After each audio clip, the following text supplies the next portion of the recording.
Welcome to the Art of Hitting channel. Today we have a podcast for you from the Dugout with Ed and Dan. They interview one of the best players in the state of Florida in the 55 and over age group, Bob O'Brien, a coach, a instructor, a pro for miking. They'll go in depth with Bob about his life story and how he overcome many challenges as a young man to rise to a national champion in college and many not over 900 wins as a coach in college and high school. Enjoy the interview. Hey, welcome to the Dugout. This is Ed and Dan to the Dugout with a great guest today, Bob O'Brien. Yeah, Bob O'Brien. His friends call him OB. You know you're good when you go by a nickname. You gotta be good when you go by your nickname. I've been called several things, and it's kind of funny. It depends on what era they met me at. So there's Coach OB. Well, we'll get into that. Let me get. It's going to take me a while to get through this introduction because this man's got all kinds of things going on. But let's talk about you're married to Susan. You're a high school sweetheart or college sweetheart or what? No, actually, I met Susan in Jacksonville. She was on my co-ed softball team. Oh, okay. And you have two sons. Who are they? Michael O'Brien, 25 years old, now lives in Jacksonville. Finished up at UNF. Just got a job with Fanatics, a nice up-and-coming company. So hopefully he's off the payroll soon. And, I know that feeling. Brandon is my youngest. He's 22, and he's starting culinary school here up in Vero Beach. Gonna be a cook, huh? Trying to figure out what he wants to do post-baseball. Okay, so let me tell you a little bit about Bob. You know, he was a good little league player and a good high school player. How do I know that? Well, he made the Waterford Half Moon High School Hall of Fame. By the way, where is that, Jacksonville? Waterford Half Moon is upstate New York. Upstate New York. So I didn't get that part of you. So you came from New York originally, right? Born in New York or what? I was born in New York, moved to Florida right here in Brevard County at the age of 16 months. Oh, okay. With your Florida. Pulled out of Florida, and then I went back to Waterford for 4 years of high school. Oh, okay. Why'd you do that? Just the way things worked out. I ended up graduating from the same high school my mother and my grandmother graduated from. Oh, a little family thing. Yeah. Okay. He played collegiate football, baseball at Florida Community College at Jacksonville and the University of Miami, where he was a member of the 1985 National Championship team. We're going to talk about that some. But something that not many people know, and Bob's going to wonder where I got this information, but I'm told that he was the wiffle ball home run king in the junior college he attended in Jacksonville. Now, is that a true statement? Wiffle ball goes back to upstate New York. We played one-on-one wiffle ball, which you see now. We use the lawn chair as the strike zone. Now they've got a little square that they use, and it would be fast pitch, and it was one-on-one, hitter against pitcher, and you had to either hit a home run or you got out. So, and then we played some 2-on-2 stuff where we added a fielder, and then in Waterford there was a nice little area. Two fields actually. We created a 4-on-4 wiffle ball area. You're like a wiffle ball pioneer. Yeah, well, hold on. We get way off, but I want to get to this point. Now it's on ESPN Is it? 8. You get to watch the wiffle ball stuff. You probably wonder where I got that from. Where'd you get that from? A buddy of mine I played with for 35 years, Mike Gaynor. You happen to know that name? You know Mike? Yeah, he didn't think he might not remember him. I said, that guy was unbelievable. We're having a hard time hitting it, and he's hitting it in the bleachers. He's saying, and this is what I really like, he said he had a natural fluid swing, and that's the way I would define your swing as looking at it from a connoisseur of great swings. But so let's get on, Bob. We're going to talk more about that. But you know, you're a great talker, and we got to channel him in a little bit. You know. Give me a hand signal when I go to. Yeah, remember this is the Dan and Ed show. Okay. Bob earned a Bachelor of Science Education from the University of Miami and Masters of Education from the University of North Florida. He's got good looks and smarts too. That's probably unusual. Your wife probably gets that comment mostly. Susan. Yeah. She's voted the best of everything in the family. Yeah, well, I get it. So Bob went into coaching and recently retired from coaching after 30 years with a great college and high school record, accumulating over 900 wins as a coach. Wow, you ought to be in some kind of Hall of Fame. It says you're in the Valdosta Red Sox Hall of Fame. Is that as a baseball coach? That's as a player. As a player, okay. So I get a little mixed up on that. So you got to be in the Hall of Fame for coaching, aren't you? No? Nothing yet. Nothing yet. Well, we'll work on that.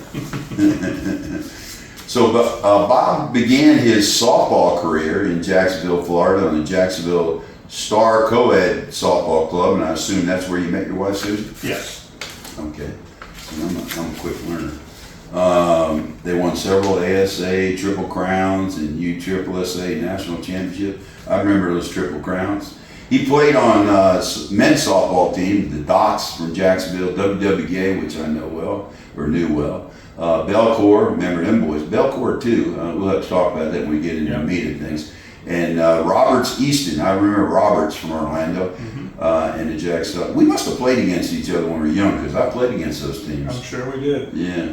1972 Warren Motors. We'll talk about that later. You knew about them. You guys, you grew up around. I said, you ain't been in softball that long. I said, yeah, I grew up playing at Drew Park. Yes, sir. The big park. I drove by there the other day to check it out. They're actually redoing the backstops and hopefully they're revitalizing Drew Park now. Yeah, they are. Yeah. They're actually doing it. And I remember one of the last times I played against you was at Drew Park. Was it? Yeah, when we were playing, Allen's team. I guess you might have been team one then. Mm-hmm. Yeah, we can get into that later.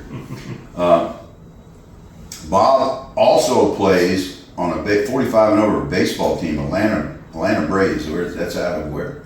Out of Atlanta. Really, I was doing really. So he's recruited all over the place. Well, I've actually retired from that this past year. So, in fact, I've got a voicemail from Coach Gus, and I hope he's not trying to recruit me for November. I used to play once a year with them at the MSBL, Men's Senior Baseball World Series. You pitch?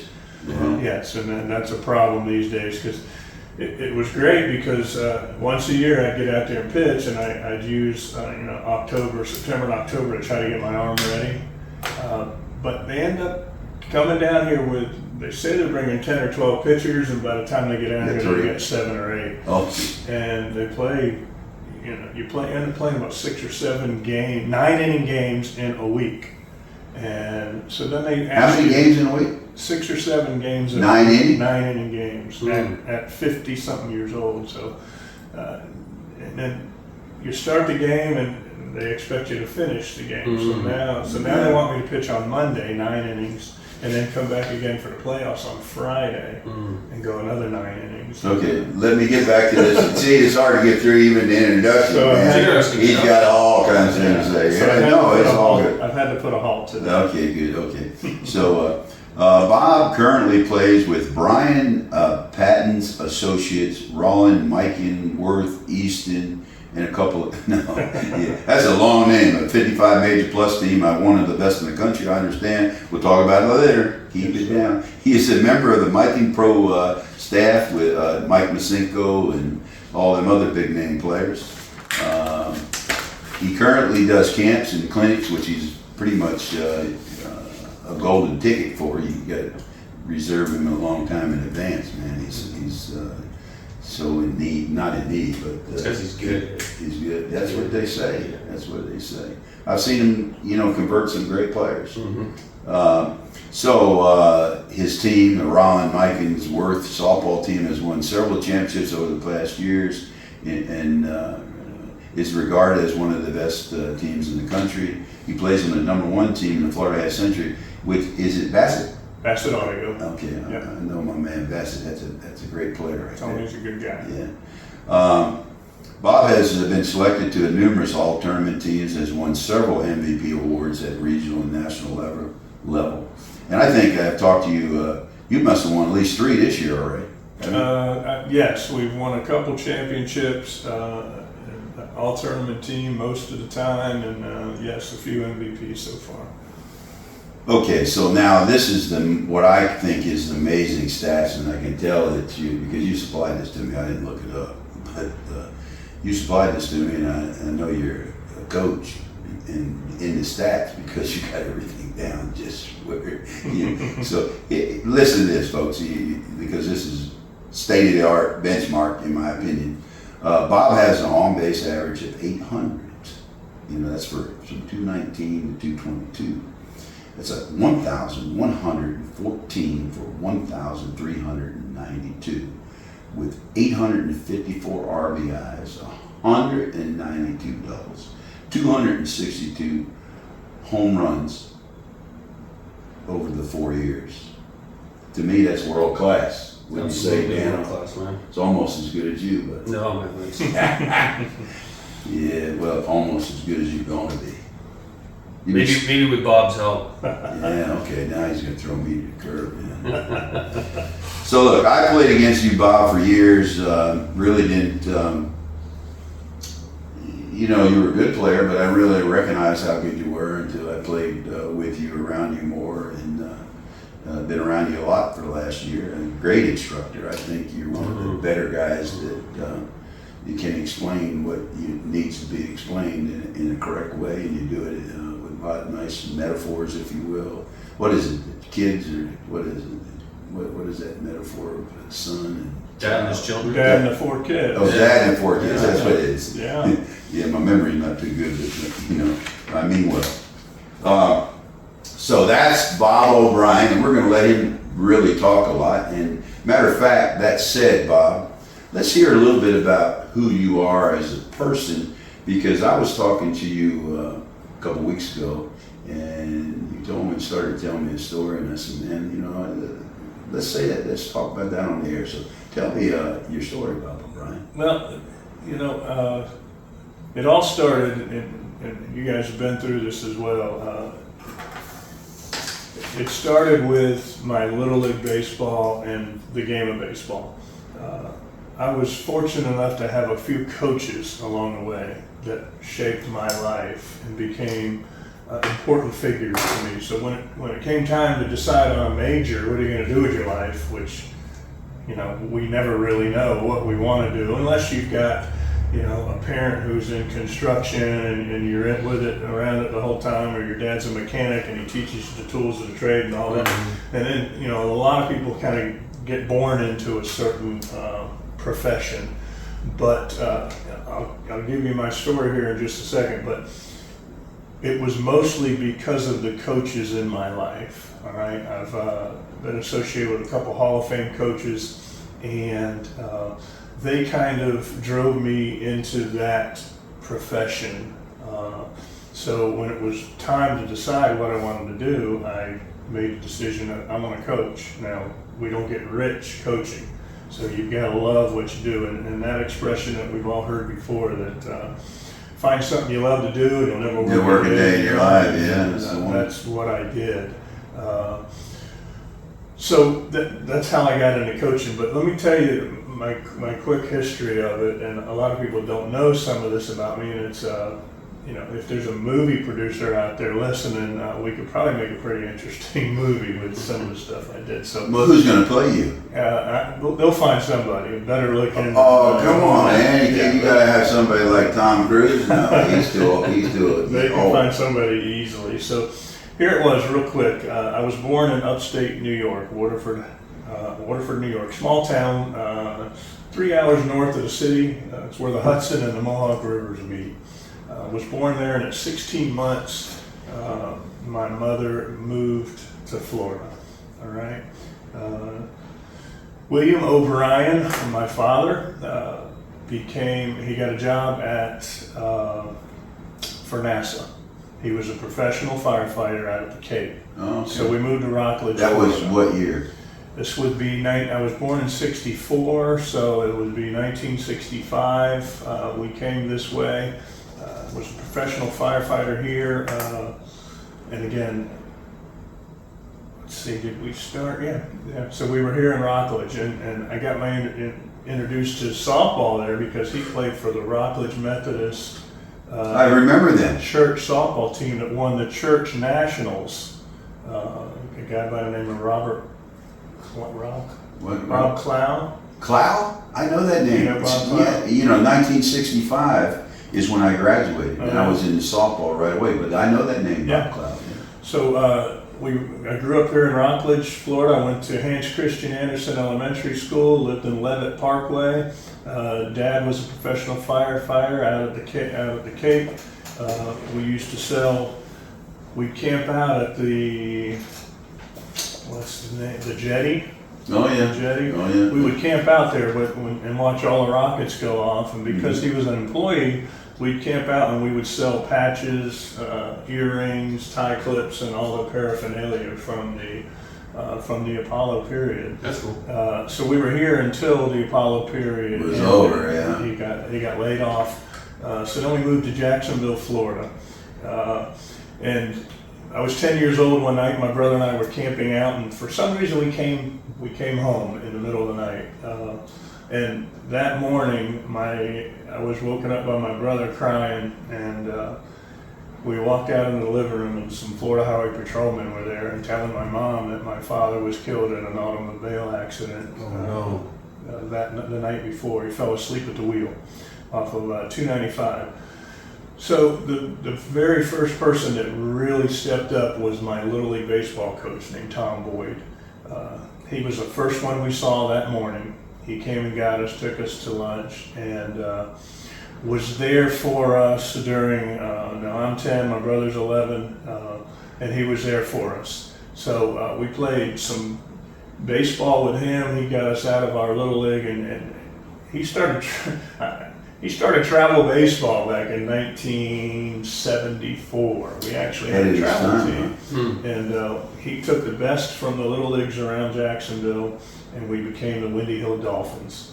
And my brother played on the older team, I played on the younger team, and he taught us a lot about baseball, the fundamentals of baseball. He was a stickler about discipline. And Mr. Boyd became a father figure for me at that time, as I lost my dad at the age of 10. So we went through that. My mom remarried. The first one didn't work out. She remarried again. A guy by the name of Robert Guy, who was a Korean War veteran. So they were married, and she decided that we were going to move back to New York. So we packed up. They ended up taking off. I had a regional tournament to go to, so I stuck around. The Boyds invited me in, and I stayed with the Boyds for a week or two as my parents had left, and my mom and my stepdad moved to New York. We finished up the tournament, and then Mr. Boyd put me on a Greyhound bus, and we still talked about that. He has recently passed, but Mr. Boyd and I talked. He talked about that was one of the hardest days of his life, putting me on a bus to New York. Because you're his best player. Yeah, it was some good stuff. Great family, and the Windy Hill Dolphins were a pretty good tradition out of Jacksonville, Florida. So anyway, headed to New York, and like I said, went to Waterford Half Moon High School. You guys can appreciate it. There's 86 people in my graduating class. That's it. So small town USA, Hallmark area, again, the village. It was the oldest incorporated village in the United States. We had a church up on the hill, St. Mary's Church, the church bells would ring at a certain time every day. We had a clock tower in the middle of the village. We had a curfew. Sound like Norman Rockwell. It really was. It really was. So I spent 4 years there. I played all three sports. They didn't have football, so they grabbed me and said, come on out and play soccer. So I played soccer, and that was a lot of fun. And then they put me on the basketball court, so I played basketball. And then, of course, there was baseball. And it had an immediate impact. Again, they called me the Florida Kid and the whole 9 yards. And just had 4 great years there playing 3 different sports. I set the record for strikeouts. I had 56 strikeouts as a sophomore. I had 100 strikeouts as a junior and 96 strikeouts as a senior. So I was number 1, 2, and 4 on the all-time strikeout list at Waterford Half Moon High School. That's pretty cool. We won districts one of those years for the first time ever at the school.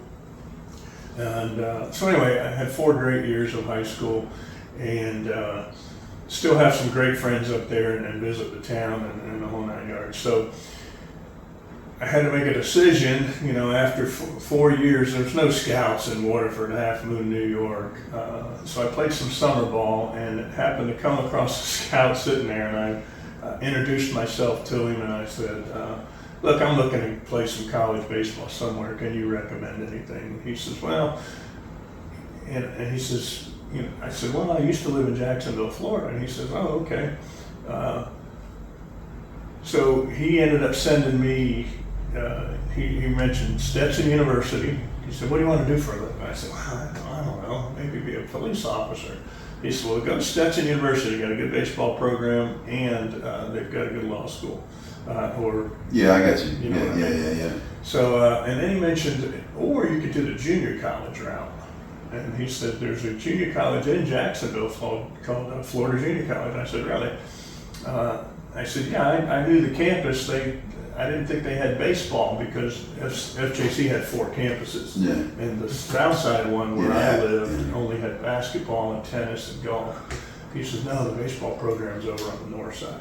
So he said, so I made a few phone calls. And my grandmother at the time was a snowbird. All right, she lived in Waterford during the summers, and she had a mobile home in Jacksonville in the wintertime. So she says, Bobby, you can come stay with me. So I did. I packed up my stuff, jumped into the back of a pickup truck. Remember the toppers that they used to have on the back of the pickup truck? Yeah. So my aunt and uncle were in the front seat, and me and 2 cousins were in the back of the pickup truck. Underneath the top, driving from New York with a mattress and our luggage. Oh, man. 3 of us. So I used to travel.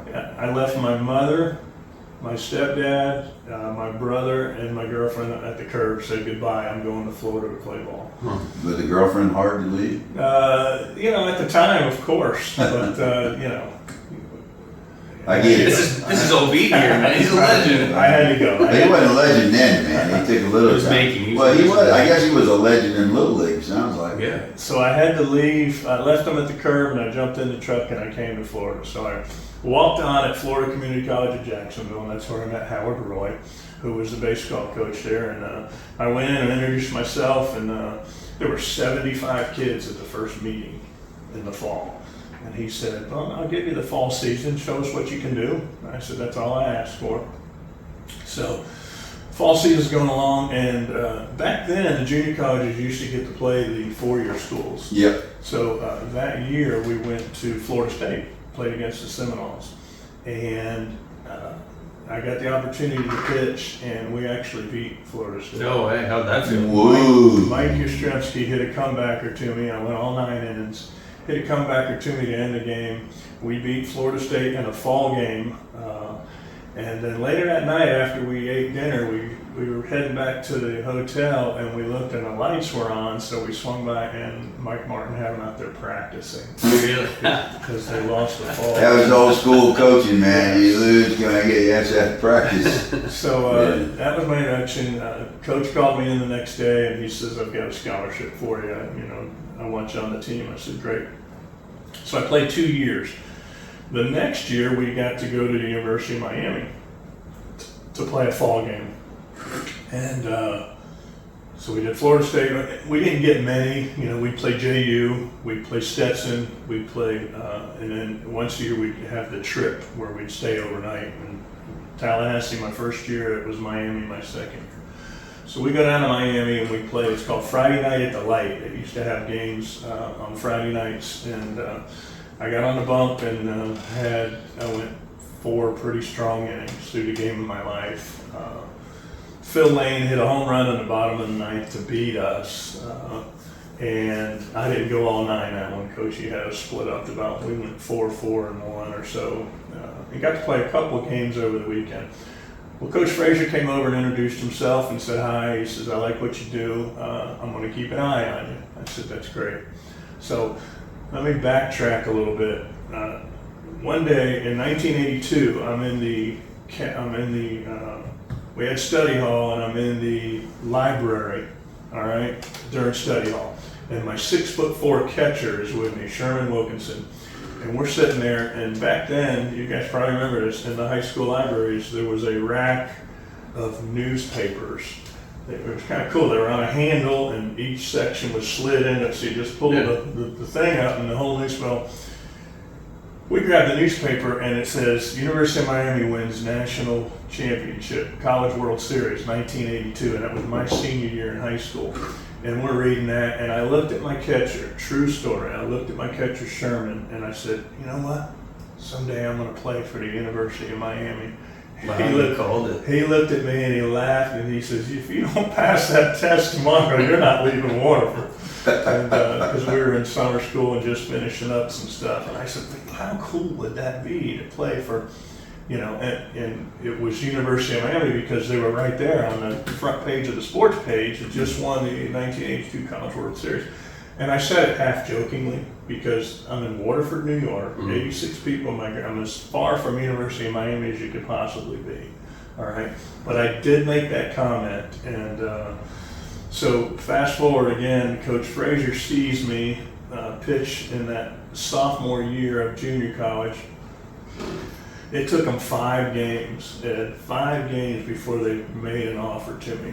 And ironically, I got the offer after I beat Indian River in the state tournament game. That's a team you ended up coaching there, yeah. and Coach Eason was there, and Indian River had a great program, and so we played them at the state tournament, and you know, I threw well, and it was the 5th time they came to see me. I didn't throw hard, so it wasn't an automatic. You know, I topped out at 85 on my best day. So you had a lot of jump But pitches. I threw a curveball, a slider, a changeup. I could hit a mosquito in the butt. So back then you were kind of smart. Yeah. Yeah, I was just messing with you, man. I got you. I knew how to pitch. Yeah, that's what I mean. And as you guys know, back then 90 was the big number. Yeah. And Coach Frazier talked about it. He said I had the 85 mile an hour jinx, and what he meant was an 85 mile an hour fastball back then was equivalent to bat speed. All right. He says you either got to throw 80 or you got to throw 90. You got to be ahead of the bat or you got to be behind the bat. You know, you got to. So you got to make them change. You got to make them speed up to hit a 90, or you got to make them slow down to hit an 80. So I was in that area where like, oh, that was trouble. But I did throw a lot of off-speed pitches, and I learned how to pitch. So it took them 5 times before they made me an offer, and I had 2 offers that year: Valdosta State University and University of Miami. And Coach Roy called me into the office. I bet that was a hard decision. Well, it was a hard decision, actually. Coach Roy called me in and he says, "Owie, do you want to be a big fish in a small pond? Go to Valdosta State. Or you can be a small fish in a big pond, and then you can go to University of Miami." I said, "Coach, I've always wanted to go to University of Miami." I said, "You know, they won a national championship, big time Division I program." I said, "You know, they put their pants on one leg at a time just like I do." So I made that decision and signed with the University of Miami, and I was the 11th pitcher in an 11-man pitching staff at the end of the fall season. Well, Bob, that takes us right to where we want to be, because we want to talk a little bit about your experience at Miami. So, Dan, why don't you take the lead on this? Yeah, what was the, I mean, just to kind of continue on your story, you must have had some cool moments. I did. At that time, remember, in the 1980s, the football program was huge. That's when they were winning some national championships. I became a big fan. And Miami was a scary town at the time. There was riots in Overtown. It was a tough town, and that was one of the other things that kind of drew me away from making my decision. But I got to go back a second real quick, because an important thing happened after my freshman year of college, okay? And then we'll get right back to Miami. After my freshman year at Florida Community College of Jacksonville, I went home for the summer. I got on a summer baseball team that did some traveling up there and the whole 9 yards. Well, my stepfather, Robert Guy, I guess it would have been 4 or 5 years now, died of a heart attack in his sleep. All right. So we had to bury my stepdad. So now my mom's alone, and I'm never gonna marry again. The whole 9 yards. She's got 2 boys, and we're on our own. 3 weeks later, I went to a baseball game. I came home, woke up the next morning, went to work, came home from work, and my mother was still in bed. So I went in and checked on her, and that wasn't like her, and there was a green fluid on the sheets. So I got scared and called my friend who was a firefighter, paramedic. They called the ambulance, they came and got her. My mother, 3 weeks after my stepfather's death, had an aneurysm. And so the aneurysm, she actually was on her way to my game, got a headache, stopped by the hospital, spent 3 hours in the waiting room at the hospital. Her head started feeling a little bit better. She ended up going home because nobody, she told me I got a headache. That was it. So anyway, so she had an aneurysm, and a week after that, we had to make a decision. She was brain dead, and my brother and I had to make a decision whether to pull the plug. And my mom was full of energy, full of life, and there was no way that she would want to live like that. Yeah. So here I was, 18 years old, and I had already lost 3 parents: a dad, a stepmom, a dad, a stepdad, and my mother. So that was all part of that. When I went back for my sophomore year of college, all right, Coach Roy, here we go, my coach took me under his wing. He heard about what happened while I was gone, so on and so forth. So he became the next father figure for me. So Coachy was great. That's where he tried to help me with my decision. So I had no parents, I had no money. So the big thing on going to the University of Miami was it's a private school. How are you going to afford to go to a private school? So luckily, but unfortunately, I had no parents. So I was a full financial aid, full Pell Grant. Remember college work study? I'd rake the pitcher's mound, rake the play area, and I'd get a paycheck every week for spending money. So I was able to afford to go to the University of Miami only because it was partial scholarship. You ate a lot of Roman noodles, probably. Yes, sir. I was 175 pounds soaking wet at that time. So that led to, I didn't throw hard. I didn't have much to eat. So anyway, I'm 18 years old. I'm on my own. So I get to University of Miami, and then here's Coach Frazier, all right, a legend of his times. And so Coach Frazier heard my story and kind of took me under his wing as well. So for my 2+ years at University of Miami, Coach Frazier, Coach Berry, Coach Kelly, Coach Wade, a lot of my coaches there just kind of took me in and just helped me through it. And so that ties it all into, what shaped my life as a baseball player. And then University of Miami, I got in there, I was the 11th pitcher on 11 pitches to after the fall season. Spring comes around, and I just worked hard. I wanted to be there. I worked my butt off. I developed a sinker. My slider tightened up a little bit. So again, I was a soft righty, which soft lefties were good back in the day, but soft righties didn't make it very well. So anyway, I just kept going and worked hard, and about 3 weeks into the season, I got my first start. It was a Wednesday midweek start because the 1s, 2s, and 3s all started Friday night, Saturday night, Sunday afternoon.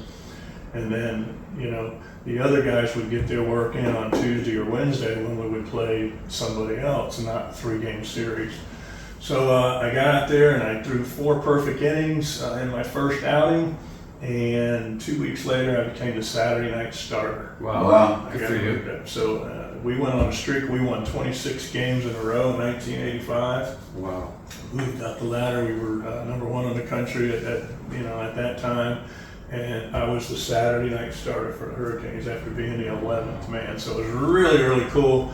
And again, University of Miami back then was just some good stuff. And we had a really neat team. We had a lot of junior college transfers. That's what he did. We had Rusty DeBold, who played at Revered Community College. Remember that name? Ended up being one of my roommates. And then 2 guys from Palm Beach. So 4 of Rick Ricciardi from Valencia and Kevin Ryan from Palm Beach. So there was 4 of us that roomed together. We were junior college transfers. And so we get there in 1985, and again, it was a big transition. Some new guys. The 82, a lot of the guys from the 82 had graduated by then, and there was one or two guys, Calvin James and Donnie Rowland were two of the carryover guys from the '82 team that were still there. So we just went on and on and on and played well, and we had no superstars. And a funny story from the 1985 national championship team, we went on to win the College World Series, beat University of Texas twice.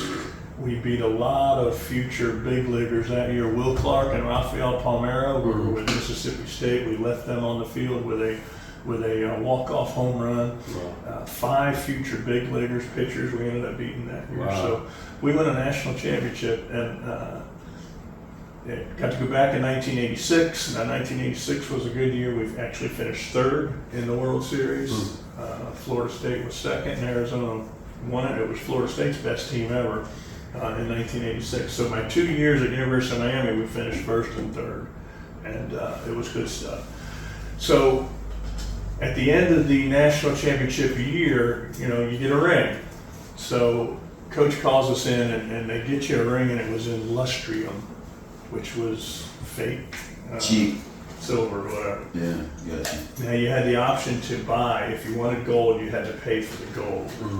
You would think that back in the day, gosh, the University of Miami, they can't get you a ring, but that's just the way it was. So everybody got gold. Everybody got gold, but I had nobody.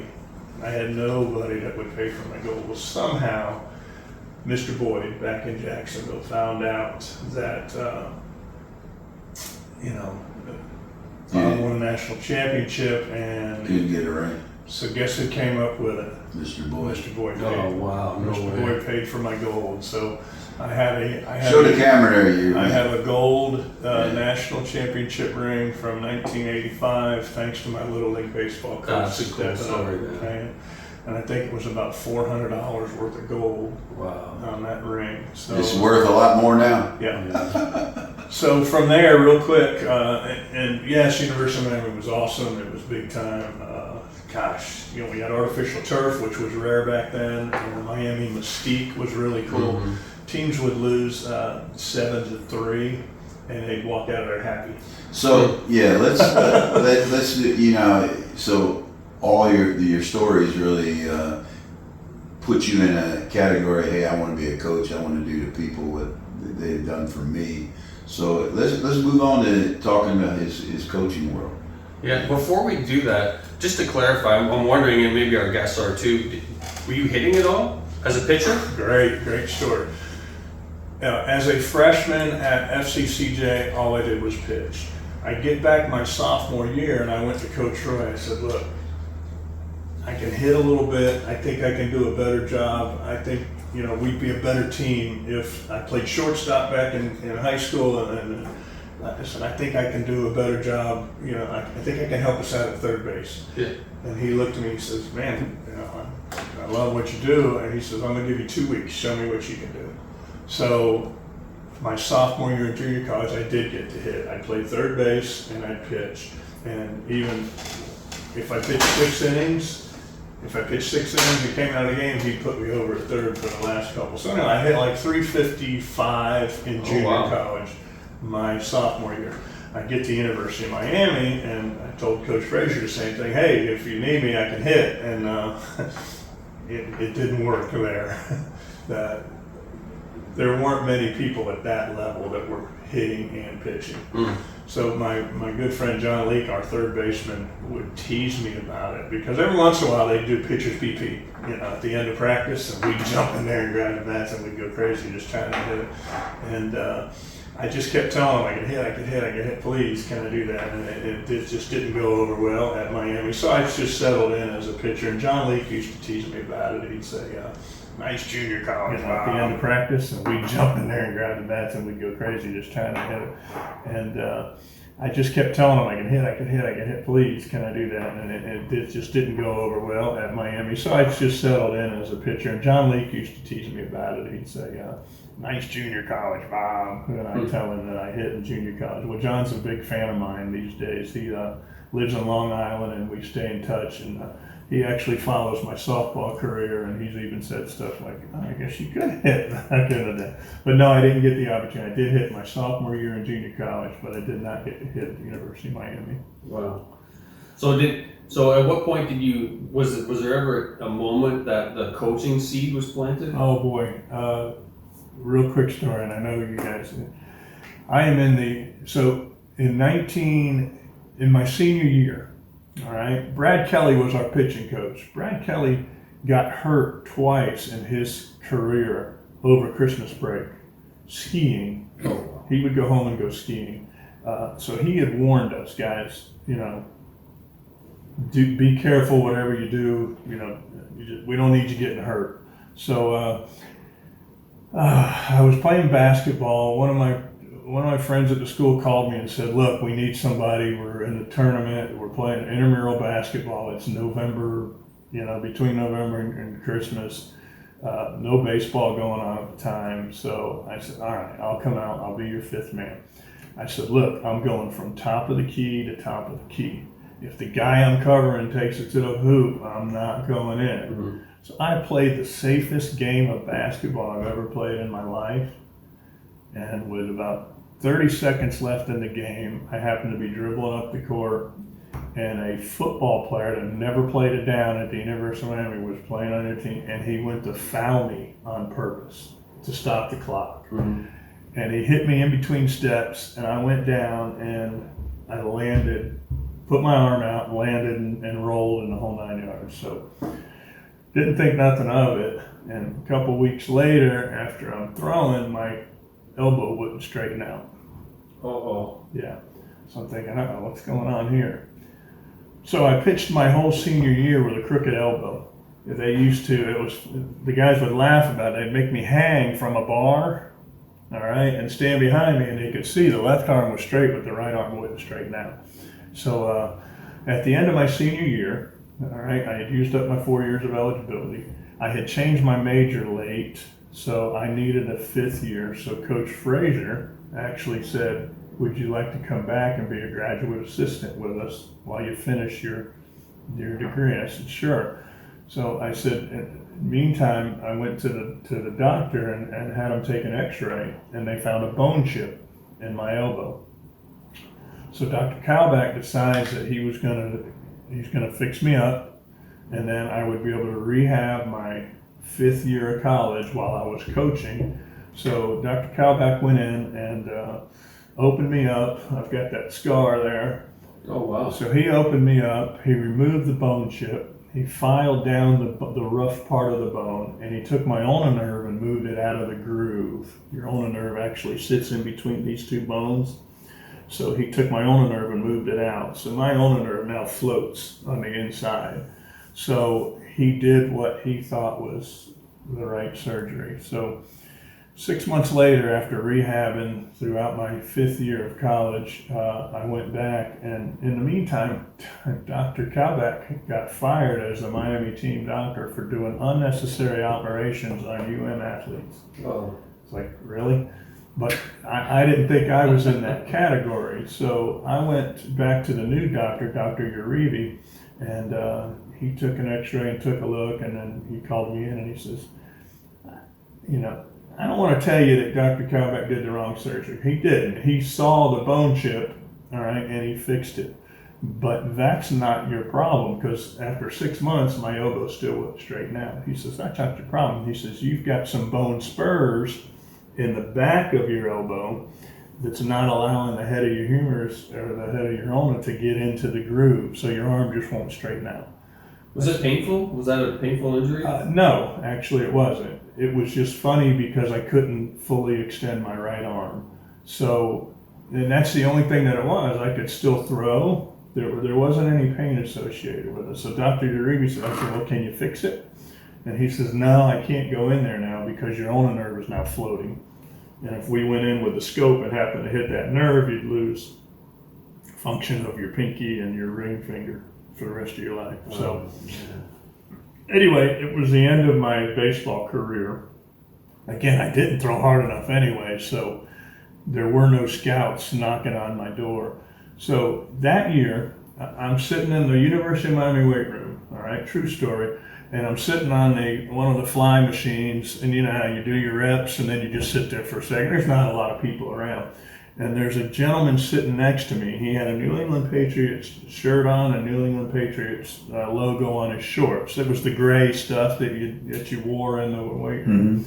And he's sitting there working out, and we got into a conversation. And for 2 hours, we sat there talking about life, about injuries, about professional sports, and the whole 9 yards.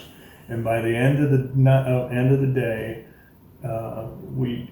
his name was Fred Marion, who was an all-pro defensive back for the New England Patriots, who was a UM alumni, played football at Miami, and he was back in the off-season working out.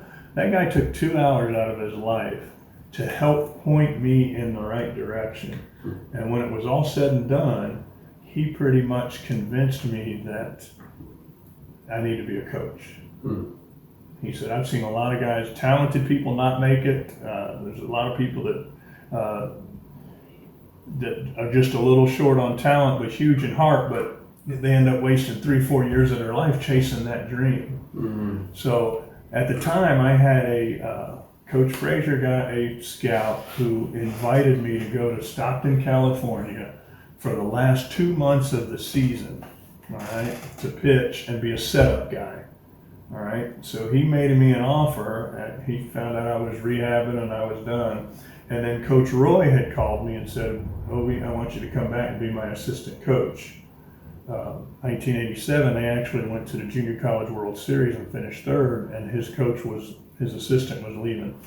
So I was between it was, all right, do you want to go to Stockton, California and be a setup guy, pitch the 7th inning, for the last 2 months of the season, or do I go and start my coaching career? I couldn't do both. I had to choose one or the other. And Fred Marion that day helped me make that decision. Wow, that's pretty cool. So I made the decision that day. I called the scout and said, I'm going to go and start my coaching career. And I told Coach Roy, I'm going to come and be your assistant. So I ended up doing 6 years at Florida Junior College in Jacksonville. Then I went to Central Florida Community College in Ocala with Marty Smith, who is the 4th Hall of Fame coach that, of course, has affected my life. I worked with him for 12 years as an assistant, and then I came to Indian River and was a head coach. I was chasing that head coach dream, so I was a head coach in Indian River for about 3 years. And then, so that's kind of all in a nutshell how it got around to me becoming a coach, end of my career, and my experience at the University of Miami, of course, was life-changing, and just I don't regret anything that I did, and I'm so happy that I made that decision and went to the UM and got to win a national championship and got a college education. Yeah, you ended up right where you needed to be, buddy. Yeah, good at what you've done. 900 wins. 917 total. That's just on the college level, and that's that's a lot of games. Now I'm sure there's 600, 700 losses too, but I did have over a 500 record in the whole 9 yards. So what about softball? How did that tie into the story? Perfect. While in Jacksonville, when I went back to coach with Coach Roy, I was there for 6 years. So the guys that played the first 2 years now had gone on and played there, either played college or didn't. We all have a time where it's time to hang up the spikes. It could be after your high school season, it could be after your 2 years of junior college, it could be after your 4 years of college, or you could be lucky enough to play pro ball. Only 2% of college baseball players, play professional baseball. That seems high. That's not a lot. It seems high. Yeah. There's a lot of players. There's a lot of college baseball players out there. That's just the college guys. Now, of course, the high school. So, and Fred and I had that discussion, and it was so cool that, he spent that time with me and helped me make that decision there. But anyway, so now those guys were all done, and Dr. Willie Bell. Dr. Bell was a cardiologist in Jacksonville. He was on the St. Vincent's cardiac team. A great guy. His son, Billy Bell, played junior college at FCCJ. Ended up going to Miami for maybe almost a year, and then ended up leaving Miami. But anyway, Billy was done. Billy decided he wanted to play some softball. So we took some girls from the FCCJ softball program, some guys from the baseball program, and Dr. Bell put together a co-ed softball team. And I was a coach there at the time, so he asked me if I wanted to play. I said, sure. So we started a Jacksonville Stars co-ed team with a great sponsor, Dr. Bell, and we were playing that Triple Crown series, which was really nice because you got some awards and you got. And you go to Steamboat. Steamboat Springs, Colorado was your world championship. So we put a team together and we started playing co-ed softball, and we had a very good team. These are all ex-college softball players, college baseball players. So we had a pretty good run of it. And well, hold on. Was your wife any good? yeah, she's a player. She's a little lefty, hits from the left side. She's got fast twitch muscle fiber. She'd run a whole lot faster than me. A little shorter than me, but she could hit it. You didn't hear that, did you? What's that? I said that's not that hard. I'm Running faster than you. not real quick. He doesn't need to. You ain't slow. He doesn't. Oh yeah, you don't need to. He just hits them out. So the co-ed team was wonderful. We had a great experience. We were together for so over the years, some would come and some would go. It got to a point where we had so many girls and so many guys that there was a season that we had 3 teams. We had a women's team, we had a men's team, and we had the co-ed team. I want you to carry on that story, but I don't want to lose this thought. The transition from a baseball hitter to a softball hitter isn't not always easy. How was the transition for you? It wasn't bad. In fact, I've got a segment that I have now. It's the comparisons and from baseball to softball. Oh, cool. I've done a segment at the coaches clinic, and it talks about all the differences in it. I told this story the other day because I'm doing lessons with a young fella in Fort Pierce, and the other day he was dropping his hands and popping it up, which he had never done before. And off the tee he was good, but then when we went live he started popping everything up, and I'm looking at him saying, what's going on? So I started digging in. I said, what's going on with you? And he says, I've been hitting some golf balls. I'm a pretty good golfer. And I said, oh boy, here we go. Mm-hmm. So I had a little chat with him. I said, look, golf and baseball don't mix. They don't go good together. So here's my one summer in Jacksonville, all right? I'm now playing co-ed softball. I'm still playing men's baseball. Mm-hmm. This Roy Hobbs World Series and the MSBL we talked about a little earlier. We had a great team out of Jacksonville. The Jacksonville Vikings played in this men's seat. So I didn't hang up the spikes. I was still playing baseball. I was playing co-ed softball. I was playing some golf. And then Greg Larson, who was a sports writer in Jacksonville for many years, challenged my manhood one day. He says, Obi, what are you doing? What are you playing a girls' game for? Slow-pitch softball. It's a girls' game. Come out and play fast pitch. Play the man's game. So, heard that before. I wasn't gonna, not accept the challenge. So I went out and played at Drew Park. I went out and played in the fast pitch league, and they had a guy named Kid Flanagan who was pitching, and then Mr. Riggs was throwing a knuckleball. And if you've ever tried to hit one coming from a man from that distance, it's crazy stuff too. So that summer, I tried and I didn't hit him much. Yeah. Well, Larson struck out every time. At least I made some contact, and then I had to figure out that you had to get. Oh, you didn't hit it either? Yeah, I put it in play. I figured out after a little while it wasn't easy. Yeah. I figured out you got to get your foot down early. Yeah. You got to start your hips on every take. So the only difference between a hit and a take was throwing the barrel. Oh. So on every take, your foot got down and your hips opened.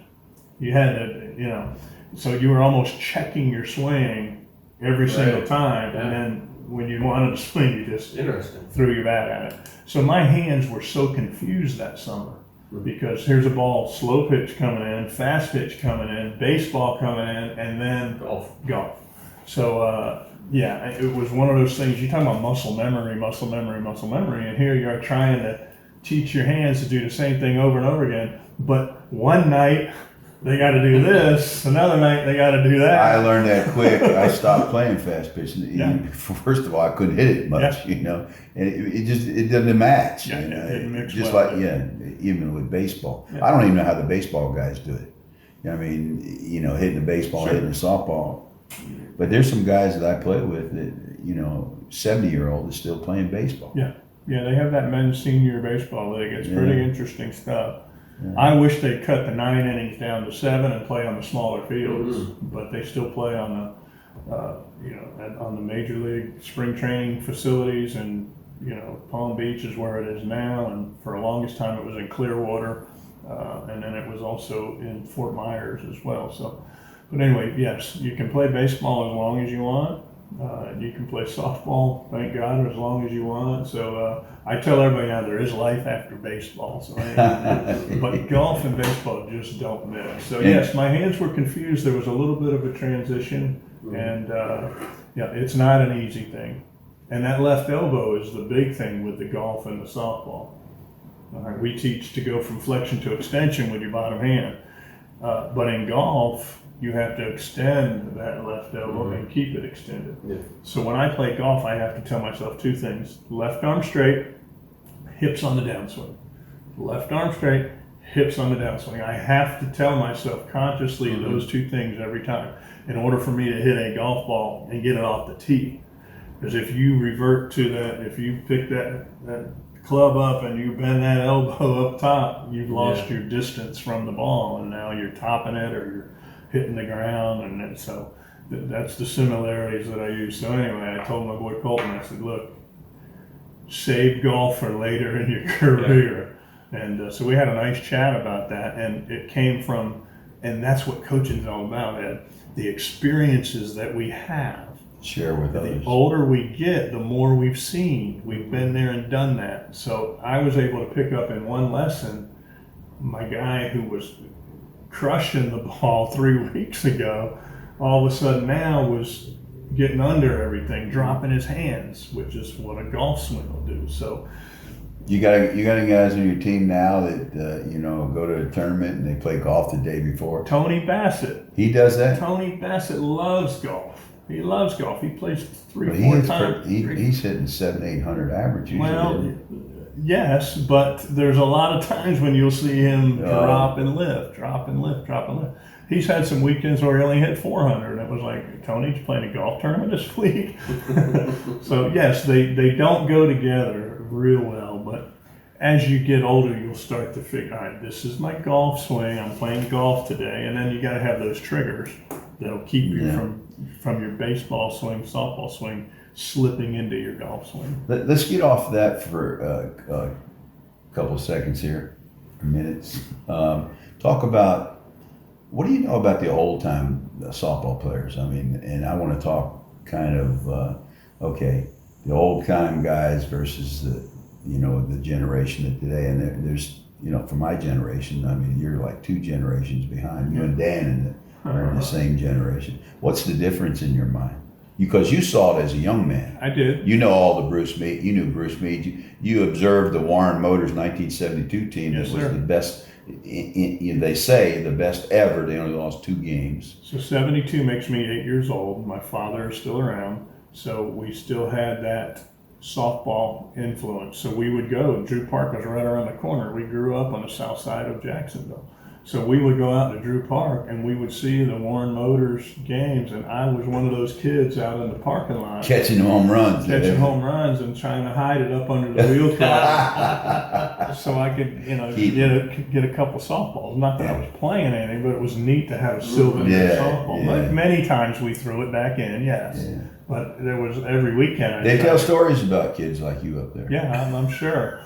So we're running around in that parking lot. If you've been to Drew Park, it's the weirdest setup because you got your 4 fields, the home run fence, and then there's the parking lot. So you got cars right up to it, and then there's even when you're driving in and driving out, you're dodging home run balls. Yeah, true story. So I know in field 1, there was the bathroom in left field, and we used to, when we were playing co-ed, it was fun just to try to hit it up under the roof of the bathroom. But yes, I was a kid. I was 8 years old watching Mike Nye, You know all the names. Yeah. I'm not sure who was Mike Nye, Ray Fleetwood. Ray Fleetwood. I know Ronnie Ford ended up. Ronnie Ford's one of the later. best ever. Yeah, Ronnie Ford. Those guys were just, and as a kid looking at those guys, what I do remember was how big they were. Yeah, Those guys are huge. But then you get a guy like Mike Nye down there, not quite so big, and still hitting bombs and playing defense. But yeah, you saw him. He wasn't big when you saw him, but he grew into a monster, and he was a big, strong guy, one of the best ever. Yeah. But let's take that. But nowadays, you got some big boys playing nowadays. Yeah. Everybody's big. I mean, back then there was Bruce Meade that could hit. He was the only guy that could hit it 500 some feet. Yeah. And now there's a lot of guys running around the country who hit it 500 feet. Yeah. Not a lot, but more than there was. You're going to get me into the topic that, of course, with the 80s, all right? At the University of Miami, I saw some big guys in the weight room. We shared the weight room with them, all right? So I was So I was introduced to the steroid era, and we all know that the '80s was the beginning of the steroid era. And I mean, there were guys in there, hey, you got a drug test today, and the guy laughed, and he said, "I'm not gonna give you any names." The guy laughed and said, "Oh, that's the only test I'm gonna pass today."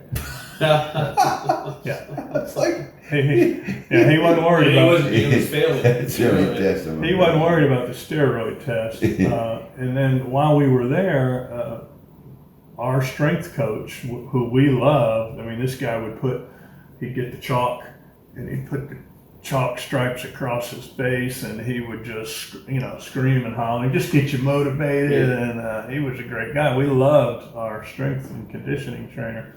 For the couple years I was there, well, maybe after my senior year, we read the newspaper and he got arrested. The FBI broke into his apartment while he was in the shower, all right, cased his apartment, and they found a book with a list of all these steroid people that he was supplying steroids to. That might have been in the paper, I think. On 30 for 30, you'll see it. The book was in the back of a TV. The TV was there, but it was hollowed out, and he kept the book in the back of a TV. Those guys knew that. Those guys knew how to find it. That's amazing. Yeah, the FBI knew right where it was. So anyway, I was introduced to the steroid era. And then we got to see the McGuires and the Cansecos and all the others, and it was a bad time. And then I went into the softball world, and then so people would ask me, what do you think about anabolic steroids and performance enhancing drugs? And so I saw it in football, and then I got into the softball world, all right, and I saw it. I mean, there was no way around it, Ed. You could tell those guys weren't. They were cheating. We had a couple. Now, guys was it die illegal? from- Yeah, was it illegal at the time? Probably not. No. It was just something that they would do. So that's what kind of turned me off of softball and got me out of it. For the few years that I played at that upper level, it wasn't fun. I mean, I'm pitching. Yeah. And, the game would end 54 to 51. It took us 2.5 hours to play. We ran out of softballs. It was just grown men on steroids hitting the ball as far as they could, all right? And there were no limits. Well, let me just qualify something, because I don't want to get some of the boys out there like Rick Shear and there were plenty Bruce that weren't Meade. doing it. I them guys, understand that. I'm not big saying, old country boy. Yeah, I just want to make the I'm audience not clear. saying everybody. There were that, and I'm sure. I agree with it. And so the problem was, and on my team, of our 12 to 15 guys, there were probably 3 that were doing it, and and that's all good. But let's go back to the baseball career. All right, now you got guys doing it to extend their baseball career, and they get to minor league baseball. They work their way through that. They get to the big leagues. All right, they know they're cheating. All right. They know it can't be great for them, the repercussions. There were people dying from being on it. So, but here was my problem was I made a decision not to do it. All right, and I've never done one performance-enhancing drug over my entire career. And I've played with guys that haven't, and that's their personal decision. But nobody's writing the story about the guy that decided not to do steroids. Mm-hmm. Now he got released or didn't get his chance to play professional baseball or upper level softball or whatever it might be that you're doing. So nobody's writing the story about the guy that made the right decision. Mm-hmm. Okay, they're only writing the stories, and then you watch McGuire go around chasing. And I knew the Maris boys because they played on WWGA with me. Yeah, but I know we played then because we played. You know Randy McCracken. You know Randy McCracken? I know the name. Yeah, he played. Johnny How Godbolt. can you forget that? I know the Godbolt name too. Yeah. Yeah. You're going way back. Oh yeah. Well, But the Maris boys old. played softball with me on WWGA, and now I'm watching them following Mark McGuire around, and Mark's about to break their dad's record, Roger Maris's record of the 61 home runs.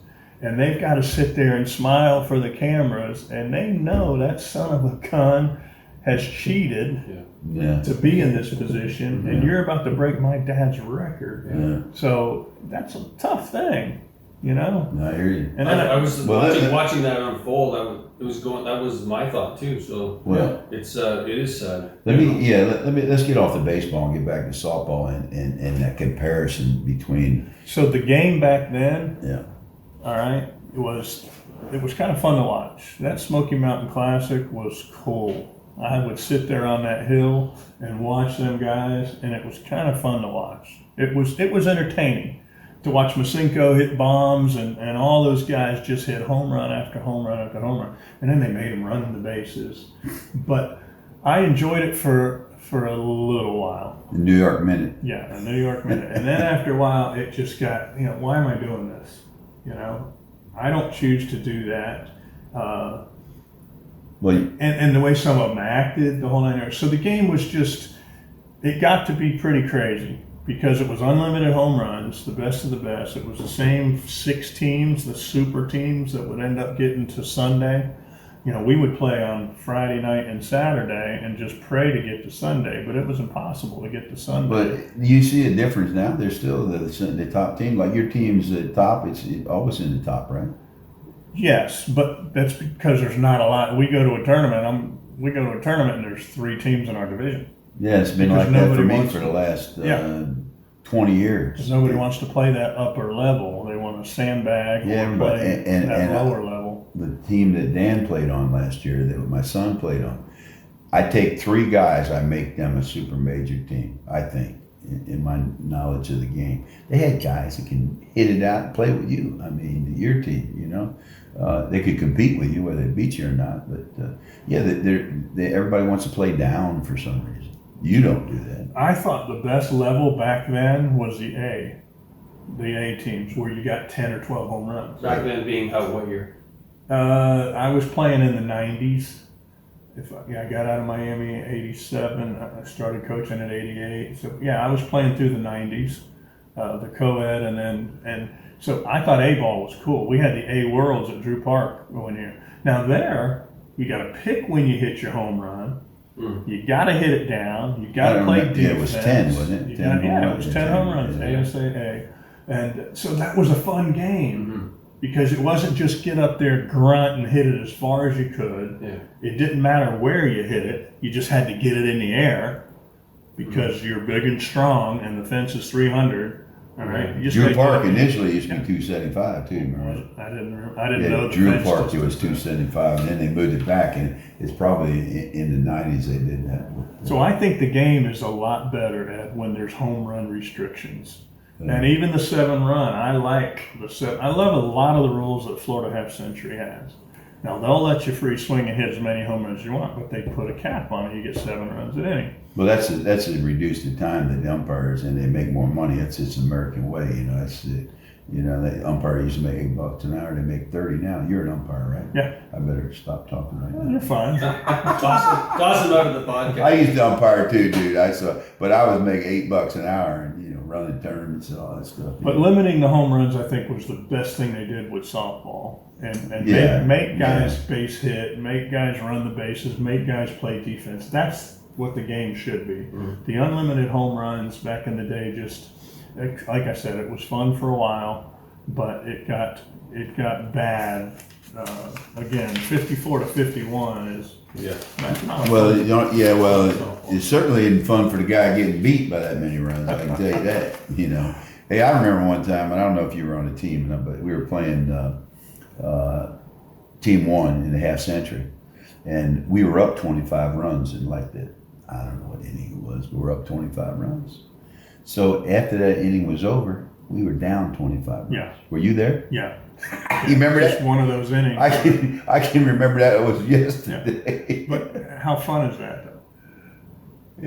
On my side, it wasn't fun at all. It was great for you because I've been on the other end of it. But it was great for you guys, but I'll never forget it. I remember my losses more than I remember my wins. Sure we do. We learn more when we lose. Yeah, but So- you were there, huh? You were. Yes, yeah. I remember that inning. Yeah.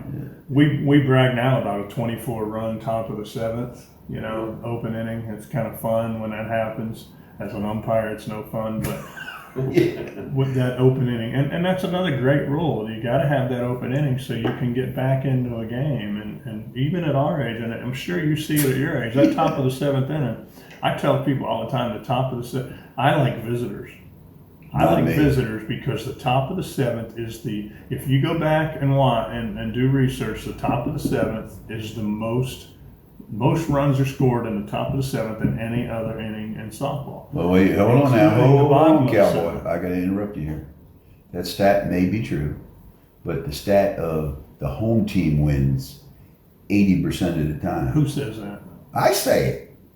Show me that stat. Prove that to me. But you don't feel that, huh? But I don't have the stat. I'm just saying that. But here's what happens, and you guys have played the game long enough too. Let's say we're up 16 going into the bottom of the seventh. All right, that team will free swing. You have nothing to lose. So your first couple at bats, free swing. That's nothing to lose. Now they get to about down 3 or 4, and guess what usually happens? Things tighten up. Things tighten up, and now they get that second out, third out, game's over. Yeah, but let me tell you the experience I had. Whereas in the top of the seventh, you never have that feeling of The game. we need 2 more, we need 3 more. You just keep going. Keep on. Well, There's no pressure. It's that pressure in the bottom of the seventh inning that I don't see. I've seen teams come back and have big innings in the bottom of the seventh, but I've seen more not get there in the bottom of the seventh. Well, if you're up by a bunch, I get it. I've seen people chase 4 runs. Yeah, We've been in games where all we needed was 4, and we got 2. You know what I mean? There's just something about where that tying run It's is. interesting. It's Yeah, interesting well, observation. I'm like 27 years older than you are, and you may change in 27 years. So I can just tell you that I want to, we've come back a lot, our veteran team, 75-year-old. But the 5-run rule, 7 is one thing, 5 is another. But the 5-run rule is the greatest equalizer there is. Yeah, I mean, keeps every game close. You have these local leagues around here. It's like when we play the pickup games on Thursday, the teams sometimes don't match, but you're still competitive because your defense doesn't have to be that good. Yeah. As long as you can hit, hitting's the big thing. Stay close, and then the team with the last swing, it's all over when they get up. So that's what I tell my team now is let's just stay close, and win the 6th and 7th innings. Whoever wins the 6th and 7th inning wins the softball game. Mm-hmm. So you can't win it in the first 5, all right? You can win it in the last 2. But I'm teasing you with that. Sure, is it better to have home team? Sure it is. yeah, I know you It's take home better to team have over our last visitor. swing. Yeah. But I try to share my philosophy because when we are visitors, Oh, you want it mentally. I'll tell the guys, But- I love it. Let's Yeah. go. You remember the old days? Now, we used to take visitors all the time. We'd take visitors against a team, especially a team we could kill, because we want to get the extra get back. the extra but back. back in the day, I remember we were playing the Green Machine. You remember them, right? Mm-hmm. The Green Machine up in Titusville. they jumped on us for like 20 runs. We came back and put up 18 or something like. I mean, you could always. But if you jump on somebody, most of the time that it's history. You never did that to the Satellite Beach Longhorns, did you? No, no. That was another. I remember that. That was that was a team. That's where my softball career met. I was supposed to play with like Dick Landers. You remember that name? You remember? Yeah, sure do. Well, he wanted me to play with Ken Alvarez. I would stay with my buddies, and then he became in charge of the Longhorns, and he didn't want me because I didn't come. That's he only asked you once. So. Yeah, so I never made that mistake again. But that was a good program back in the day, right? Longhorns were, that's Fleetwood was there first. That's where Fleetwood grew up in this county, and then he went to Jacksonville, and then the rest is history. Fleetwood's on this channel. You've been on the right now. You're the youngest player that we've had on. Wow. You should be honored. But you're going to be right up with the big names. Bob O'Brien's already a big name. So. And Bob O'Brien's big because he helps other people. It's an hour and 15 minutes, and we haven't got to the meat of the conversation. This has been fantastic. The meat? What the hell? Wow, look at, I mean, why is he famous? Because he helps everybody. So on that note, I mean, what was the genesis of the moment of helping other softball players become better players? Great question. It started while I was playing. We would travel around the country playing with Belcourt 2. Now, I never played on the Belcourt team. It was the Belcourt 2. Woody had taken Who was on that team? Woody had taken a couple years off and then came back. They were talking about starting a professional league around that time. Well, they had one for a while in the 90s. Last long. 3 years. So Woody went and took a few years off and then came back. And we had guys like Mark Hurlemeyer. I remember, he died. Mark Martin. Kim Seaman. Jeff Arnold. Robin Higginbotham. Robin was a left fielder, up and coming kid that was a redhead out of Mississippi. That was very good. But anyway, and then a couple of the Damon Marlette, a couple of the Orlando kids were with us. Chris Gambrell was with us. So anyway, it was some of the older, Mark Martin and Kim Seaman. We had 3 guys in the order that were 6'6". Alan Scortino wasn't it? In a row, they batted. They were you ever made that name Alan Scortino? I don't remember that. Yeah. So anyway, so we'd go to a tournament and someone would come up to me. One of these guys would come up and say, "Hey, I hear you know a little bit about the throwing shoulder." And I said, "Yeah, I'm a pitching coach. I know a little bit." And I'm looking at him, and I know the problem right away, just looking at him. He says, "Well, I'm having troubles when I can't throw." Muscled up? Yeah. So that was where I actually came up with the dad and the 4 kids deal that I do. And it was the relationship between the deltoid, which is dad, and the 4 kids, which are your rotator cuff exercises. So anyway, to answer your question is, I started coaching people up right then and there. I'd tell them my story that you've got to lay off of the flies, and you got to grab that 3-pound dumbbell, and you got to strengthen the rotator cuff muscles, because the relationship between the deltoid, your 4 rotator cuff muscles have to be as strong. I don't remember that. So anyway, so we'd go to a tournament and someone would come up to me, one of these guys would come up and say, "Hey, I hear you know a little bit about the throwing shoulder." And I said, "Yeah, I'm a pitching coach. I know a little bit." And I'm looking at him, I know the problem right away, just looking at him. He says, "Well, I'm having troubles when I can't throw." Muscled up? Yeah. So that was where I actually came up with the dad and the 4 kids deal that I do. And it was the relationship between the deltoid, which is dad, and the 4 kids, which are your rotator cuff exercises. So anyway, to answer your question is, I started coaching people up right then and there. I'd tell them my story that you've got to lay off of the flies, and you got to grab that 3-pound dumbbell, and you got to strengthen the rotator cuff muscles, because the relationship between the deltoid, your 4 rotator cuff muscles have to be as strong as the deltoid. If not, the head of the humerus is pulled too tight into the shoulder, and when we throw, we have friction between bone and bone. So if your kids aren't as strong as dad, you didn't have this gap. If the kids are stronger than dad, you've got this space between the acromion process and the head of the humerus. These guys were in there doing flies and benching and, you know, doing their what we call beach muscles. They're working on their beach muscles. So when they look in the mirror, they looked great.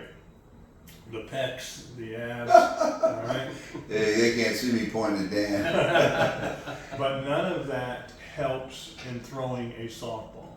You can hit it 400 feet, but you can't throw it from third to first. So back in the day, there were a lot of pitchers, catchers, first basemen, and DHs. Because those guys, they spent too much time in there developing their big muscles. They didn't spend any time. Push-ups in that same vein, isn't it? Sure. Yeah, it's kind of anything that triggers the deltoid, dad, is not good for you if you're trying to throw a ball, because this is not an anatomically correct position. This is a lot better. All right, the shoulder. That's a good one to have when you're in the Army. Yeah, the shoulder is you meant. want to volunteer for nothing? Yeah, don't raise your hand. The shoulder is meant for our arm to hang, and that's why these fast pitch softball girls, they can throw 140 pitches today and pitch against the bar. Yeah. Because anatomically, this is better. The farther we get away, the higher that elbow gets, the less anatomically correct it is. So that was the problem back in the day.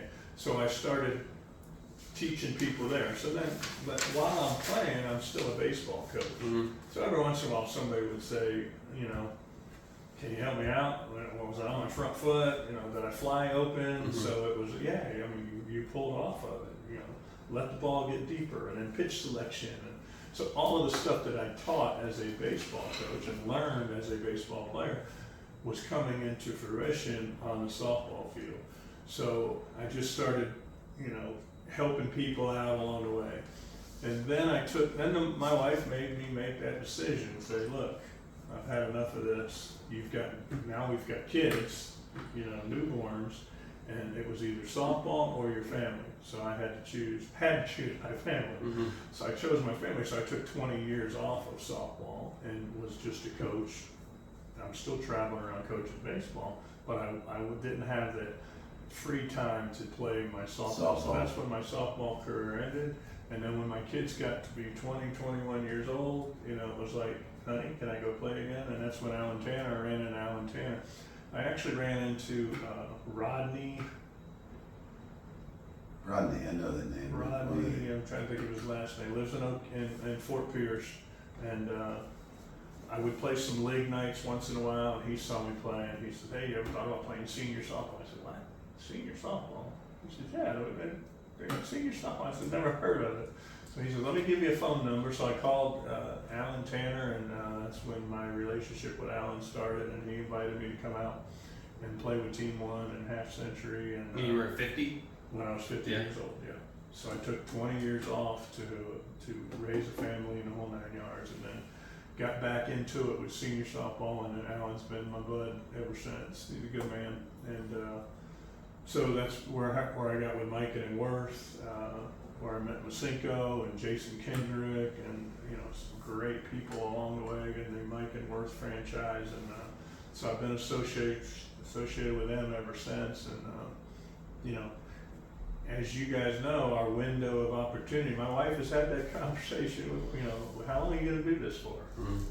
I said, honey, look, this window is closing. It closes on some people earlier than others. I'm starting to feel it. This year was my worst year. How old are you? 58. I'll be 59 in October. This is the first year that I'm really starting to feel my back, my sciatica. It's getting a little harder to get ready and go out and play, you know, this great game that we have. And, you know, I guess it's different for each of us. We all get to a point where it's, gosh, is this worth it anymore? You know, we did it for so many years. You do realize all that. I know that. You're my idol. I hope I can still do it at your age, because right now I'm starting to worry about it. But again, we're on the backside of our bell curve. Our careers are heading down the backside, and now we do it for the fun of it, we do it because we've still got some competitor in us, don't we? Oh yeah, for sure. I mean, that's why we do it. But we also do it for the fun of it, for the camaraderie, for the people that you meet, on the field, and the relationships with even the Canadians when we played in the border battle. That was really cool. Yeah. You would think that softball in Canada, they can't be any good. We got to get our ass kicked. Yeah. They kicked our butts. I think so. There's good softball and good baseball all over this country. Don't think that just because you're from Florida, you're going to be better than a guy from Michigan or Pennsylvania or Canada. It doesn't work that way. We need to wrap this up, and that may be. No. Yeah. Well, we're gonna have to have you back. Can you wait a minute here? Let me get my car here. Come on, don't run on me now. Squirrel. It's like a squirrel sometimes. Yeah, no, I'm focused on this one. All right. And I forgot what I was going to talk about. Now I've lost my train of thought. We were talking about softball, Michigan, Canada, All over the country. all over the country. How good it is. Or your window closing. Yeah, but I was making a point. It was formulating it. Go ahead, Dan. Go with you. So at some point, this transitioned to is it fair to say like a business for you, like of helping others? Like all I know is that you've some of the guys that I play with, you directly helped them. When did that start? I've been doing private lessons for kids for pitching and hitting, just as a way to make extra money. Sure. Again, as a junior college baseball coach, you don't make a lot of money, so we've never been rich on this. But when someone comes up and says, "Hey, can you help my son with?" I've got a 5:30 and a 6 o'clock today on my way home in Vero. So I still enjoy that. I love seeing the light bulb go off. I love seeing somebody get better. I'm not changing the world. I'm not preaching the gospel or, curing any diseases out there. I'm doing what I know and what I love to do. And there are people that want that information. So whether it's a kid or luckily I've had some guys, senior softball, that want to get better or have asked for help for physical conditions or whatever it might be. So I'm always open to share that information with them. But now that I'm retired and have a fixed income, I've opened it up and so I'll charge for some lessons. We'll do group stuff. We'll do 3-day camps. We'll do one-on-one hourly sessions. It doesn't matter. All right. And, we try to keep it reasonable, and it gives me a little bit of spending money. Yeah. So I just enjoy doing it, and it's really cool to see somebody, and sometimes it's you change your grip, you change your elbow, or it could be, Steve Carlton was a pretty good left-handed pitcher back in the day. Well, he asked a young kid came up, he could hold up to the big leagues, and it was throwing a nasty slider, and Carlton said, "How do you hold that?" And the kid showed him, and it changed Carlton's career. That's pretty cool. He became one of the best left-handed pitchers in the country from a change in his grip on his slider. So there are some minor things that you can do, and all of a sudden the light bulb goes on, and it helps somebody. So again, I'm doing a small part for some people, and whether it's a teammate or just somebody on the other team, if they come up and say, "Did you notice anything?" I'll give them my opinion, and my opinion is I do a session called the Hit Doctor, and I open it up with, "Look, I've got 40 years experience. I've got a master's degree. And while I was in school, I got to do some research on the throwing shoulder and the anatomical analysis of the swing. I can tell you every muscle, every joint, every action from the preparation phase, the acceleration phase, and the deceleration phase. So I've got the knowledge, the education, the experience, and then the coaching background. So it's a perfect storm. Yeah. Because we can talk about any topic, and I've got a story for it because I've been there and I've done that. And I want to say something else too, because there's a lot of people who might have the knowledge or the passion or whatever. But they don't have it really. You deliver the message. Like even this conversation has been you're very precise. You're calming, and it's easy to understand. So it's no wonder that you're so effective at teaching. Thank you. I went to a UNF. You got your thought back? Yeah, I do. Hold it for 1 second. I went to UNF and they were doing a clinic, and a good friend of mine was coaching at UNF at the time, and he and I were both helping the pitchers, and he spoke for 20 minutes and walked away, and I looked at the kids, and they had this blank look in their eyes, and it was like, and then one of them raised his hand, and one of them said, "Can you explain what?" So he just spoke for 15, 20 minutes, and it went right over. It was like he was reading the book, the gospel, but nothing he said, they didn't learn anything from it. So I have learned along the way to take scientific principles and put them into words that it makes sense to the kids can understand. Yeah. Well, let me try to close this out like I tried. Sorry. 5, 10. It was not your fault. But what I wanted to make a point is softball. We were on the topic of winning and losing, but softball is a fraternity. And you see that in senior ball versus, you know how softball was in the old days. It wasn't like that, okay? And we had the kids in the Cubs that, you know, that you looked up to, and it was like they were playing at the game. Well, nowadays, in senior ball, you're still competitive, but when it's over, we group around, we say a prayer, and we're bonded. Yeah. It's a fraternity. You got the Moose Club, you got all these clubs, but that's what softball is in today's world, in my opinion. You're so right. I've helped a few of the younger kids. Now some of the kids that I coached as kids going through high school and college, they're now in the softball world. We got a kid named Matt Moselle out of Vero Beach, who's a really good player, and he's now moved up the ranks. And a lot of it, they had a B team. They started out as D and C and B. So I would go and play with them once in a while. And that game, that USSSA world, no good. No really? Good. Why? They're screaming at each other. Just the bickering that goes on, the cockiness from there's no respect for the game. That's kind of like in society, to be honest with you. Exactly. I tell people that the male softball player matures at the age of 48.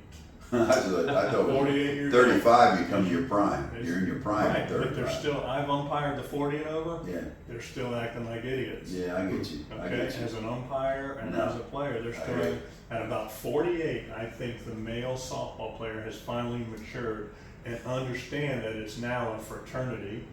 Our window of opportunity is closing. We need to appreciate the fact that we're still able to get out here and hit, throw, and run. All right. So, and then the camaraderie, yes, it's a fraternity. It's a lot of fun, and the prayer at the end is my favorite part of it. Both the teams, you just battled for an hour. All right. You may have slid into somebody, and somebody. But no sliding anymore. But you guys don't slide anymore. So, but when it's all over, we take our hat off, we stand side by side, and we pray for for the world, and then for each other. We are getting closer to God. Yes, we are. Yeah, you never know when your ticket's up. Yeah, and I just wish some of the others. I watched the pro football world, and gosh, I mean, I've been doing this thing for the love of it, not for the money. Well, listen, it's ingrained. But these guys now, you got a guy holding out, he's getting $14 million a year, and that's not enough. I want $24 million a year. Are you kidding me? Yeah. Are you kidding me?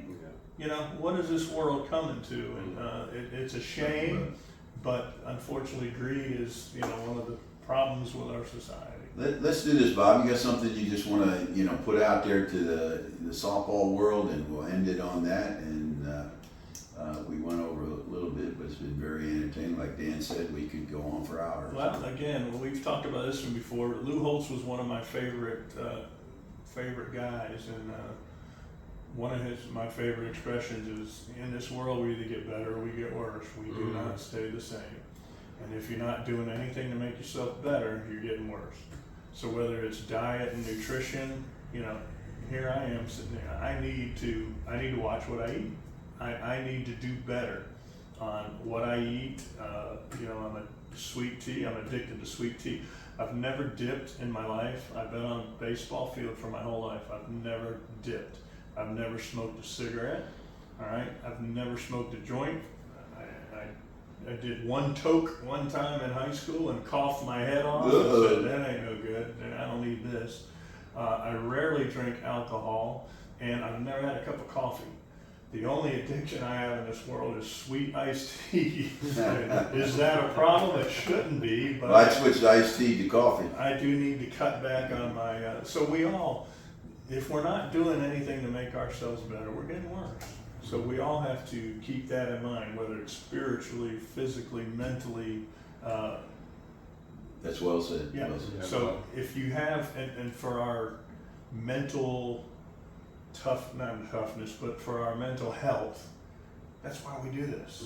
You gotta find something.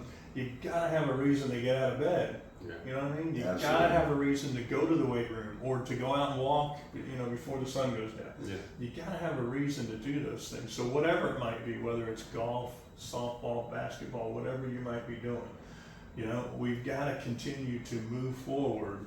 We don't want a sedentary lifestyle. You gotta get out and do stuff. So find something you love to do and go do it. Yeah. Okay, I think that's a great way to end it. Let's take us out of here, Daniel. Thanks for coming. But so how can people find you?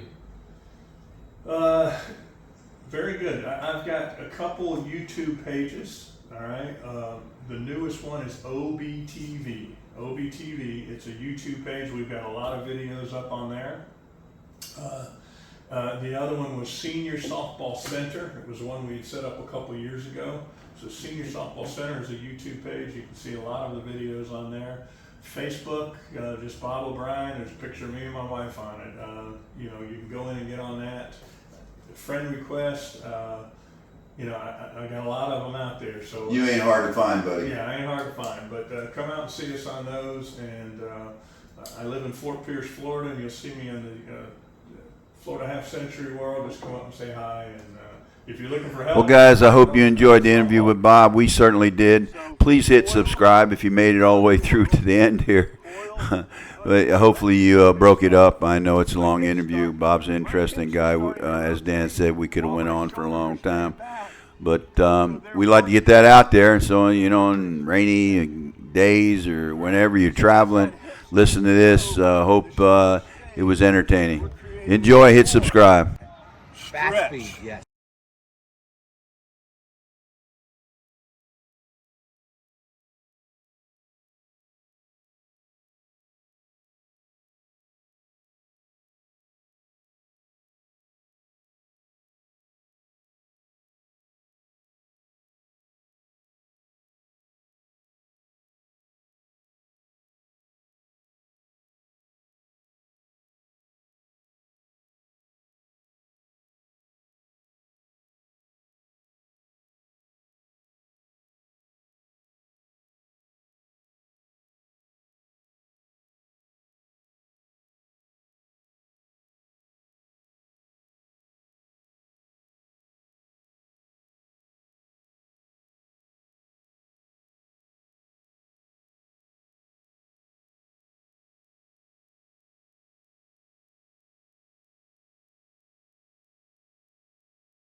is Ed and Dan at the Dugout with a great guest today, Bob O'Brien. Yeah, Bob O'Brien. His friends call him OB. You know you're good when you go by a nickname. You got to be good when you go by your nickname. I've been called several things, and it's kind of funny. It depends on what era they met me at. So there's Coach Yeah, OB. but we'll get into that. But let me get. It's going to take me a while to get through this introduction because this man's got all kinds of things going on. But let's talk about you're married to Susan.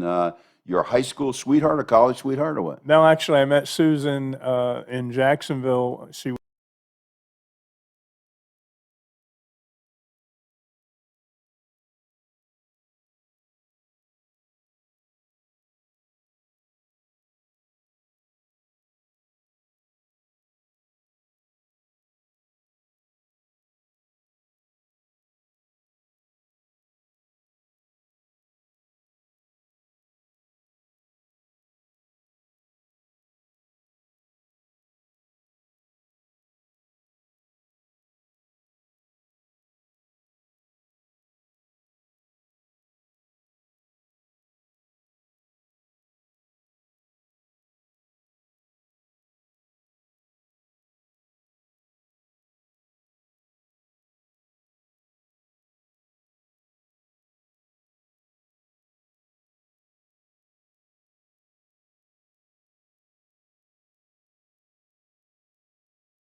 This is Ed and Dan at the Dugout with a great guest today, Bob O'Brien.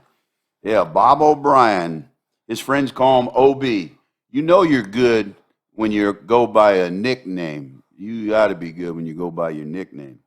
I've been called several things, and it's kind of funny. It depends on what era they met me at. So there's Coach OB. Well, we'll get into that, but let me get. It's going to take me a while to get through this introduction because this man's got all kinds of things going on. But let's talk about you're married to Susan. Your high school sweetheart, or college sweetheart, or what? No, actually, I met Susan in Jacksonville. She